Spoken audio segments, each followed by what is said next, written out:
crois que c'était aussi en 86. Et là, je trouvais ça absolument ridicule parce que la FC Sion avait des trainings gris. On est allé à la finale avec des trainings gris. L'équipementier, je ne sais pas ce qu'il est venu faire avec cette couleur, c'était complètement loupé. Ils sont rentrés sur le stade et puis les Valaisans n'ont pas tout de suite compris que c'était les joueurs de FC Sion. Pour eux, ils attendaient des joueurs habillés de rouge ou habillés de blanc, avec un training rouge, avec des parements blancs, enfin bref, que la couleur soit présente pour tout d'un coup booster. Alors il y a eu 1 minute ou 2, un silence absolu dans le stade.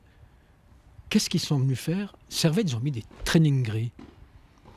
Alors les noms d'oiseaux commençaient à gicler. Puis tout d'un coup, il y en a un qui était plus près que les autres, qui a reconnu les joueurs valaisans. C'est parti comme une traînée de poudre. Il y avait déjà 10 ou 15 000 personnes dans le stade. Quand ils ont su que c'était les Valaisans qui arrivaient en training gris, tout le monde s'est levé. Il y a eu des cris, des encouragements. Il y a eu un moment extraordinaire. Les joueurs sont revenus après au vestiaire parce qu'ils n'ont pas pu rester longtemps dans cette ambiance-là, parce qu'ils étaient en train de partir un peu, sortir un peu de leur concentration, mais ils pleuraient tous. En 1986, il y a quand même rien moins que Jean-Paul Belmondo dans les tribunes. Quel fut son rôle effectif dans cette victoire, s'il en a eu un, mais il était l'invité du président Luisier, si je ne m'abuse. Oui, moi je n'ai pas trop de souvenirs de Belmondo. Je l'ai vu comme ça, je crois qu'il était même arrivé en hélicoptère sur le terrain, sauf erreur. Mais quand tu es pris par un match, quand tu es pris dans la préparation, tu as beau voir Belmondo qui arrive. Belmondo, c'est pas un joueur. C'est pas ton joueur, c'est pas quelqu'un qui va t'aider à gagner la coupe. Donc, tu es un peu en dehors de tout ça, tu es concentré sur ton histoire. Et puis, j'ai pas trop de souvenirs.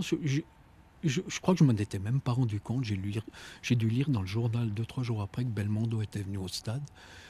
Puis après, tu te dis, tiens, Belmondo, oui.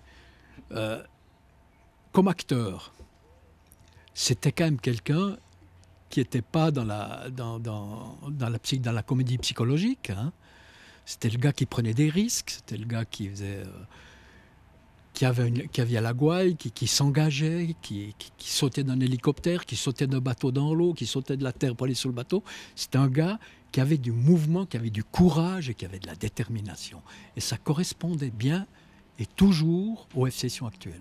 C'est pour moi une des raisons de la magie, c'est-à-dire que tout d'un coup, sur un jour, que le joueur soit portugais, ivoirien, qu'il soit là depuis 6 mois, 2 ans, quelque part, on a l'impression que peu importe, il y a une espèce de contagion. Et c'est peut-être ça, une des choses les plus magiques, c'est que tout d'un coup, Ahmed Ouattara, jeune homme d'Abidjan, se transforme l'espace d'un après-midi en héros valaisan, comme s'il était né là, comme s'il avait toujours porté cette tradition-là. Ouattara, moi, c'était un gars charmant. Hein. Je l'ai vu après la finale de la Coupe, après la Planta, juste une heure après. Puis il me dit, monsieur le ministre des Sports, tu te rends compte? Il y avait 10 000 Blancs qui félicitaient un Noir. C'était pour moi un événement extraordinaire. Et c'est ça le reflet de la Coupe. Et c'est ça le reflet de l'évolution de l'équipe du Sion et de son parcours en Coupe de Suisse. Vous avez raison, avant, c'était des Valaisans ou une grande majorité de Valaisans. Le travail de l'entraîneur ou peut-être le travail psychologique était beaucoup plus simple. Parce que le Valaisan, il avait toute sa famille qui lui mettait la pression puis qui lui disait ce qu'il fallait faire. L'entraîneur n'avait pas besoin de le dire. Il y avait, avant la finale, cette lente maturation de l'invincibilité qui était une maturation valaisanne, uniquement. Et puis après, au fur et à mesure de l'évolution de FC Sion, avec tous ces joueurs qui sont venus ici pour jouer de l'extérieur, ils ont aussi participé à cet événement, ils ont aussi participé à cette lente maturation. Ça veut dire que ces gens-là, lorsqu'ils habitent en ville de Sion ou ailleurs, dans un autre village, quand ils sont en finale de coupe, quand ils ont gagné la demi-finale, ils subissent exactement la même pression que les Valaisans ont subi d'abord dans l'environnement familial. Eux le subissent dans l'environnement de tous les jours. Quand ils vont au café, quand ils vont au restaurant, quand ils vont au cinéma, quand ils vont manger dehors ou quand ils rencontrent des amis, ils reçoivent exactement la même force. Alors on va terminer sur un exercice fiction. Vous glissez dans le costume de Sébastien Fournier et on est le 25 mai à 3h30, 4h moins quart, le match va commencer et il faut les remonter, monsieur Donzé. Je leur dirais que vous me présentez un micro qui est orange. J'ai dit, voyez cette couleur orange, avec cette couleur-là, on ne gagne pas. Maintenant, les Pays-Bas, c'est 3 finales perdues. Mais on n'est pas, pas les Pays-Bas parce que les Pays-Bas sont sortis un petit peu du football gagnant. Hein.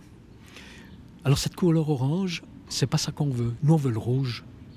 Alors vous allez me transformer cette couleur orange en couleur rouge et blanche, et puis vous verrez après que ça va marcher.